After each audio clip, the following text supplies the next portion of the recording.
എല്ലാവർക്കും സുഖമാണെന്ന് വിശ്വസിക്കുന്നു. ഡെയിലി അപ്ഡേറ്റിലേക്ക് എല്ലാ ആളുകൾക്കും സ്വാഗതം. നാളെ മാർച്ച് 27-ാം തീയതിയും തുറന്നുള്ള ദിവസങ്ങളിലും നിങ്ങൾ ശ്രദ്ധിക്കേണ്ട വളരെ പ്രധാനപ്പെട്ട കാര്യങ്ങളാണ് ഈ ഒരു വീഡിയോയിൽ വ്യക്തമാക്കുന്നത്. വീഡിയോയുടെ വിശദാംശങ്ങളിലേക്ക് കടക്കുന്നതിന് മുമ്പ് കൂടുതൽ ആളുകളിലേക്ക് ഇൻഫർമേഷൻ എത്താൻ ഷെയർ ചെയ്യുക, ലൈക്ക് ചെയ്യുക, ഫേസ്ബുക്കിലൂടെ കാണുന്ന ആളുകൾ ഫോളോ ചെയ്യുക. വീഡിയോയുടെ വിശദമായ വിവരങ്ങളിലേക്ക് വരാം. സംസ്ഥാനത്ത് ഈ സാമ്പത്തിക വർഷം അവസാനിക്കാൻ ഒരാഴ്ച ശേഷിക്കെ സംസ്ഥാന സർക്കാർ 1750 കോടി രൂപ കൂടി കടമെടുക്കുന്നു. വികസന പ്രവർത്തനങ്ങളുടെ ശേഖരണത്തിനാണ് കടപ്പത്രം പുറപ്പെടുവിച്ചിട്ടുള്ളത്. ക്ഷേമ പെൻഷൻ അടക്കമുള്ള ആവശ്യങ്ങൾക്ക് വേണ്ടി കഴിഞ്ഞ ദിവസം 3700 കോടി രൂപ കടമെടുത്തിരുന്നു. ഇതിനു പുറമെയാണ് ഇപ്പോൾ 1750 കോടി രൂപ കൂടി കടമെടുക്കുന്നത്. സംസ്ഥാനത്ത് ഇന്നലെ മുതൽ വിതരണം ആരംഭിക്കുമെന്ന് പറഞ്ഞ ക്ഷേമ പെൻഷൻ വിതരണം ഇതുവരെ ആരംഭിച്ചിട്ടില്ല. അതിലൊരു ഇലക്ഷൻ വോട്ട് തേടൽ ചതി ഉണ്ട് എന്ന തരത്തിൽ നമ്മൾ ഇന്നലെ നിങ്ങളെ ബോധ്യപ്പെടുത്തിയിരുന്നു. ഉത്തരവിന്റെ അടിസ്ഥാനത്തിലും നേരത്തെ വന്ന റിപ്പോർട്ടുകളുടെ അടിസ്ഥാനത്തിലും 25 മുതൽ ക്ഷേമ പെൻഷൻ മാർച്ച് മാസത്തേതും ഏപ്രിൽ മാസത്തേതും 31-നും വിതരണം ചെയ്യുമെന്നാണുള്ളത്. ഇത് ദേശാഭിമാനി, കൈരളി ഉൾപ്പെടെയുള്ള സർക്കാരിന്റെ മുഖ്യ ഘടകകക്ഷിയായിട്ടുള്ള CPM-ന്റെ മുഖപത്രങ്ങളിൽ വരെ വന്നതാണ്. എന്നാൽ ഈ ഒരു സമയത്ത് സാധാരണഗതിയിൽ ഇലക്ഷനൊന്നും ഇല്ലാത്ത സമയത്ത് എല്ലാ മാസവും 25-നും 26-നൊക്കെ ലഭിക്കുന്ന പെൻഷൻ ഈ മാസം ഈ ഇലക്ഷന്റെ പേരിൽ താമസിച്ചു പോകുന്നു എന്നുള്ളത് ഇതുകൊണ്ട് മരുന്ന് വാങ്ങാൻ കാത്തിരിക്കുന്ന ആളുകൾ, കടം വീട്ടാൻ കാത്തിരിക്കുന്ന ആളുകൾ, വീട്ടു സാധനങ്ങൾ വാങ്ങാൻ കാത്തിരിക്കുന്ന ആളുകൾക്ക് വളരെ ബുദ്ധിമുട്ടുണ്ടാക്കിയിട്ടുണ്ട്.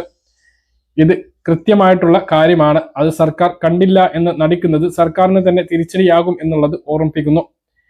ഇപ്പോൾ ഇന്ന് സേവനയിൽ വിളിച്ചപ്പോൾ നമുക്ക് അറിയാൻ കഴിഞ്ഞിട്ടുള്ള വിവരം, പെൻഷൻ വിതരണം പറഞ്ഞിരുന്നത് ഇന്നലെ തന്നെയാണ്.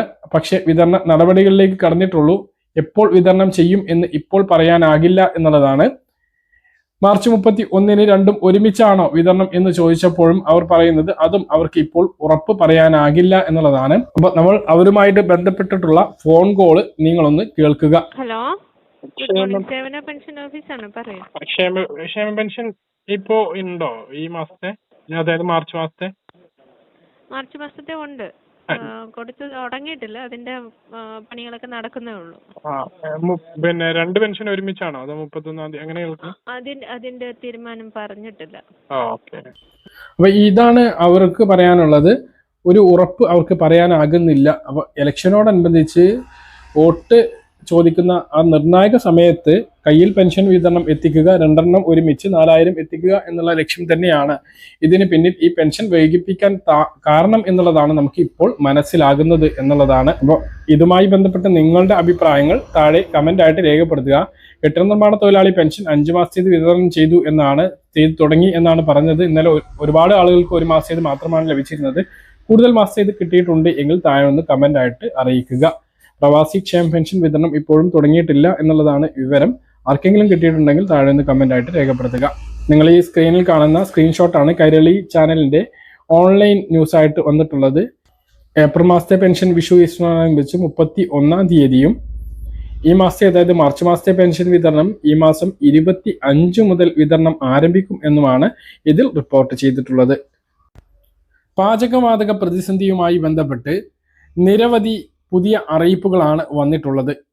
ഗ്യാസിന് അമിത വില ഈടാക്കുകയാണ് എങ്കിൽ പരാതിപ്പെടാനുള്ള നമ്പർ ഉൾപ്പെടെ നൽകിയിട്ടുണ്ട്. വീടുകളിൽ ഗ്യാസ് കണക്ഷൻ ഉള്ള ആളുകൾ, മറ്റു ആവശ്യങ്ങൾക്ക് ഗ്യാസ് സിലിണ്ടറുകൾ കാത്തിരിക്കുന്ന ആളുകൾ അറിഞ്ഞിരിക്കേണ്ട ഏറ്റവും പ്രധാനപ്പെട്ട അറിയിപ്പുകളാണ് ഈ ഒരു വീഡിയോ നിങ്ങളുമായിട്ട് പങ്കുവെക്കുന്നത്. ഇതിൽ ഒന്നാമത്തെ കാര്യം, LPG വിതരണത്തിൽ അധിക വില ഈടാക്കിയാൽ ഉപഭോക്താക്കൾക്ക് വിളിച്ച് അറിയിക്കാനുള്ള സൗകര്യം ഏർപ്പെടുത്തി. ദുരുപയോഗം, കരിഞ്ചന്ത എന്നിവ ശ്രദ്ധയിൽപ്പെട്ടാലും ഇതേ നമ്പറുകളിൽ അറിയിക്കാവുന്നതാണ്. ഓരോ ജില്ലക്കും പ്രത്യേക നമ്പറുകളും മെയിൽ ID-യും നൽകിയിട്ടുണ്ട്. അതായത് ഈ ഒരു സമയത്ത് കരിഞ്ചന്തയിൽ ഗ്യാസ് സിലിണ്ടറുകൾ വിൽക്കുന്നത് കണ്ടാലോ, ബുക്ക് ചെയ്യാതെ അധിക തുക കൊടുത്ത് നിങ്ങൾക്ക് ഗ്യാസ് സിലിണ്ടറുകൾ തരാം എന്ന് പറഞ്ഞാലോ, അല്ലെങ്കിൽ നിങ്ങൾ ബുക്ക് ചെയ്ത സിലിണ്ടറിന് ഡെലിവറി ചാർജ് എന്ന പേരിലോ ഇപ്പോഴത്തെ സാഹചര്യത്തിൽ അധിക തുക മേടിക്കുകയാണ് എങ്കിലോ ഈ നമ്പറുകളിൽ പരാതിപ്പെടാവുന്നതാണ്. നിങ്ങൾക്ക് ഓരോ ഗ്യാസ് സിലിണ്ടറിനും വരുന്ന തുക 921 രൂപയാണ് ശരാശരി വില. ഡെലിവറി ചാർജ് 5 കിലോമീറ്ററിന് പുറത്ത് 20 രൂപ മുതൽ മാക്സിമം 60 രൂപ വരെയാണ്. അത് 45 കിലോമീറ്റർ വരെ വരും. അതായത് മിക്ക ആളുകൾക്കും ഡെലിവറി ചാർജ് ആയി നൽകേണ്ടി വരുന്നത് 20-30 രൂപയാണ്. പക്ഷെ 100, 150 ഈ സാഹചര്യത്തിൽ 250 രൂപ വരെ അധികമായി വാങ്ങുന്നുണ്ട് എന്നുള്ള റിപ്പോർട്ടുകളുടെ അടിസ്ഥാനത്തിലാണ് ഇപ്പോൾ ഇങ്ങനെയൊരു പരാതി നമ്പറുകൾ ഓരോ ജില്ലയിലേതും നൽകിയിട്ടുള്ളത്. അതുകൊണ്ട് തന്നെ ഓരോ ജില്ലയിലെയും നമ്പർ എല്ലാവരും നോട്ട് ചെയ്ത് വെക്കുക. തിരുവനന്തപുരത്തെ നമ്പർ 91 88 52 73 15 ആണ്. അതുപോലെ തന്നെ dso.tvm20@gmail.com എന്ന മെയിൽ ഐ ഡിയിലും പരാതി അറിയിക്കാവുന്നതാണ്. ഇത് തിരുവനന്തപുരം ജില്ലയിലേതാണ്.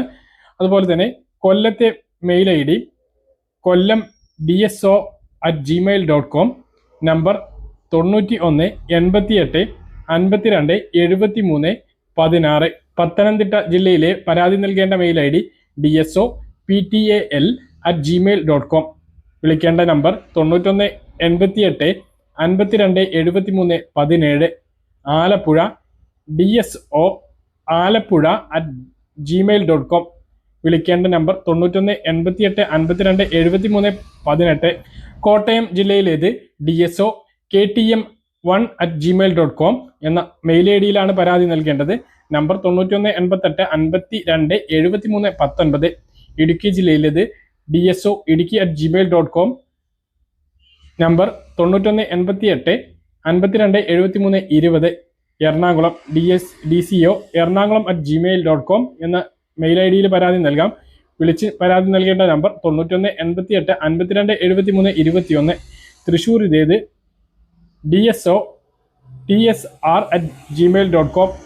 വിളിക്കേണ്ട നമ്പർ 91 88 52 73 22. പാലക്കാട് dso.pkd@gmail.com. വിളിക്കേണ്ട നമ്പർ 91 88 52 73 23.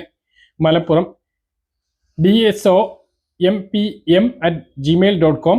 വിളിക്കേണ്ട നമ്പർ 91 88 52 73 24. കോഴിക്കോട് dso.kozhikode@gmail.com. വിളിക്കേണ്ട നമ്പർ 91 88 52 73 25. വയനാട് dso.wayanad1@gmail.com. വിളിക്കേണ്ട നമ്പർ 91 88 52 73 26. കണ്ണൂരിലേത് kannur.dso@gmail.com. വിളിക്കേണ്ട നമ്പർ 91 88 52 73 27. കാസർഗോഡ് dso.ksd@gmail.com. 91 88 52 73 28. ഈ നമ്പറുകളിലോ അല്ലെങ്കിൽ ഈ മെയിൽ ഐ ഡിയിലോ പരാതികൾ അറിയിക്കാവുന്നതാണ്. മറ്റൊരു പ്രധാനപ്പെട്ട കാര്യം, പൈപ്പ് ലൈനിലൂടെ പ്രകൃതി വാതകം അഥവാ PNG വിതരണ സംവിധാനം ഉള്ള സ്ഥലങ്ങളിൽ ഗാർഹിക ഉപഭോക്താക്കൾ നിർബന്ധമായും അത്തരം കണക്ഷനുകൾ എടുക്കണമെന്ന് കേന്ദ്ര സർക്കാർ നിർദ്ദേശിച്ചു. വിസമ്മതിച്ചാൽ LPG സിലിണ്ടറുകൾ ലഭ്യമാക്കില്ല എന്നും മുന്നറിയിപ്പ് നൽകിയിട്ടുണ്ട്. യുദ്ധം തുടരുന്ന സാഹചര്യത്തിൽ LPG പ്രതിസന്ധി രൂക്ഷമാകുന്നത് മുൻനിർത്തിയാണ് PNG വിതരണ ശൃംഖല വിപുലീകരിക്കാൻ നീക്കം. ആഭ്യന്തരമായി ഉൽപ്പാദിപ്പിക്കുന്നു എന്നതാണ് PNGയുടെ നേട്ടം. ലഭ്യത ഉള്ളതിനാൽ സിലിണ്ടറുകൾ ബുക്ക് ചെയ്യുന്നതുപോലെ ബുദ്ധിമുട്ടുകൾ നേരിടേണ്ടി വരുന്നില്ല എന്ന സൗകര്യവും ഉണ്ട്. ലഭ്യമായിട്ടും PNG എടുക്കാതിരുന്നാൽ അത്തരം വീടുകൾക്കുള്ള LPG വിതരണം 3 മാസം കഴിയുമ്പോൾ നിർത്തുമെന്നാണ് പെട്രോളിയം മന്ത്രാലയം മാർച്ച് 24 പുറപ്പെടുവിച്ചിട്ടുള്ള ഉത്തരവിൽ വ്യക്തമാക്കിയിട്ടുള്ളത്. മറ്റൊരു പ്രധാനപ്പെട്ട കാര്യം, പാചകവാതക വിതരണവുമായി ബന്ധപ്പെട്ട നടപടികൾ ഏകോപിപ്പിക്കാനും നിർദ്ദേശങ്ങൾ നൽകുന്നതിനും സംസ്ഥാനത്ത് ക്രൈസിസ് മാനേജ്മെന്റ് കമ്മിറ്റി രൂപീകരിച്ചു. LPG വിതരണത്തിൽ കേന്ദ്ര സർക്കാർ പുറത്തിറക്കിയ നിർദ്ദേശങ്ങളുടെ പശ്ചാത്തലത്തിലാണിത്. ഹോട്ടലുകൾ ഉൾപ്പെടെ അർദ്ധ മുൻഗണനാ മേഖലകൾക്ക് പാചക വിതരണം ആവശ്യകതയുടെ 40% ലഭ്യമാക്കും. ആശുപത്രി, അംഗനവാടി, സ്കൂൾ അടക്കം മുൻഗണനാ വിഭാഗത്തിന് ആവശ്യകതയുടെ 100% ലഭ്യമാക്കും. മറ്റൊരു പ്രധാനപ്പെട്ട കാര്യം, രാജ്യത്തെ പാചകവാതക സിലിണ്ടറുകളുടെ റീഫിൽ ബുക്കിംഗ് സമയപരിധിയിൽ മാറ്റം വരുത്തി എന്ന തരത്തിൽ പ്രചരിക്കുന്ന വാർത്തകൾ അടിസ്ഥാനരഹിതമാണ് എന്ന് കേന്ദ്ര പെട്രോളിയം മന്ത്രാലയം വ്യക്തമാക്കി. സമൂഹ മാധ്യമങ്ങളിൽ പ്രചരിപ്പിക്കുന്ന ചില പോസ്റ്റുകൾ പ്രകാരം വിവിധ കണക്ഷനുകൾക്ക് പുതിയ ബുക്കിംഗ് ഇടവേളകൾ നിശ്ചയിച്ചു എന്ന തരത്തിലാണ് വ്യാജ വാർത്തകൾ. എന്നാൽ നിലവിലുള്ള നിയമങ്ങളിൽ യാതൊരു മാറ്റവും വരുത്തിയിട്ടില്ല എന്നും മന്ത്രാലയം ബുധനാഴ്ച പുറത്തിറക്കിയിട്ടുള്ള വാർത്താക്കുറിപ്പിൽ അറിയിച്ചു. പ്രധാനമന്ത്രി ഉജ്ജ്വൽ യോജന കണക്ഷനുകൾക്ക് 45 ദിവസമാണ് കേന്ദ്ര സർക്കാർ നിശ്ചയിച്ചിട്ടുള്ള ബുക്കിംഗ് സമയപരിധി. അത് അങ്ങനെ തന്നെ തുടരും. കൂടാതെ നോൺ പ്രധാനമന്ത്രി ഉജ്ജ്വൽ യോജന സിലിണ്ടറുകളുടെ കണക്ഷനുകൾക്ക് 25 ദിവസവും നോൺ പ്രധാനമന്ത്രി ഉജ്ജൽ യോജന ഡബിൾ സിലിണ്ടർ ഉള്ളവർക്ക് 35 ദിവസവും ആണ് നിലവിൽ ഉള്ളത്. അത് അതേപടി തുടരുകയും ചെയ്യും എന്നുള്ളതാണ് വാർത്താക്കുറിപ്പിൽ വ്യക്തമാക്കിയിട്ടുള്ളത്. പറഞ്ഞ കാര്യങ്ങൾ കൃത്യമായിട്ട് മനസ്സിലാണെന്ന് കരുതുന്നു. ഇതുപോലുള്ള ഇൻഫർമേഷനുകൾക്ക് ഫോളോ ചെയ്യുക, സബ്സ്ക്രൈബ് ചെയ്യുക. മറ്റൊരു വീഡിയോയുമായി നമുക്ക് വീണ്ടും കാണാം. ഇതുവരെ